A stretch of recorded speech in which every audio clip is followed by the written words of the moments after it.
ખોટી હું લોભણાઈ વેળા કરવા. હલ્યો 200 રૂપિયા વાળો હાઈ ક્લાસ ગોલો. ડોક્ટર સાહેબ ખાવ ખાવ ને તમાર ત્યાં જેટલા પેશન્ટ આવે ને એને એમ કેજો કે એસએનએસ ના ગોલા ખાયા હોય એટલે હાજા થઈ જાઓ ફટ. સમજી ગયા ને ડોક્ટર સાહેબ? એ હા હા સાયખા પછી ખબર પડે ઈ તો. અલ્યો 200 રૂપિયા તમારા. ગોલા છે અમારા નંબર 1. હાલો ખવડાવો ગોલા ખવડાવો નવી ડેકલી ખોઈલી ને. શાંતિ રાખ. પછી શેરીમાં તાર દોસ્તારોના ને બધાને કહી આવજે કે આજ મેં ગોલો ખાધો, આજ મેં ગોલો ખાધો. એટલે આ ફેડા એની માયુને ઢહડીને લઈ આવશે અહીંયા. હા સોનાલાલ તી તો કેવું જ ના પડે. અમે ગમે દોસ્તારો ખાઈએ ને એકબીજાને કહીએ જ. અને ઈ અમારે ખાવું જ પડે, ફિક્સ જ હોય અમારું. એટલે તો હું તને ફ્રીમાં દઉં છું.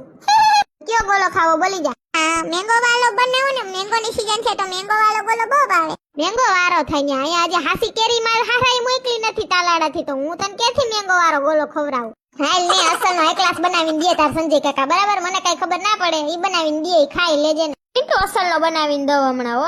હા સંજય કાકા સોનાલાલ તી તમારા તાળાથી કેલી આવે ને એટલે મને એક કેલી તો દેજો ચાખવા. એ હા માની જેમ ખાધોકડો જ થયો છે. મોકલી બાપા શાંતિ રાખ ને. તાર મમ્મીને મોકલજે ગોલો ખાવા.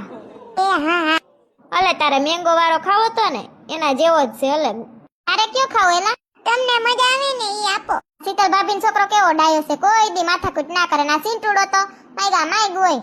કોઈ જાણે કોણે ગરફુલી પાઈ. તમે જ પાવા આવ્યા તમારી મમ્મી એમ કહેતી હતી. મરે મરે. અલે એને ચોકલેટી દઈ દે.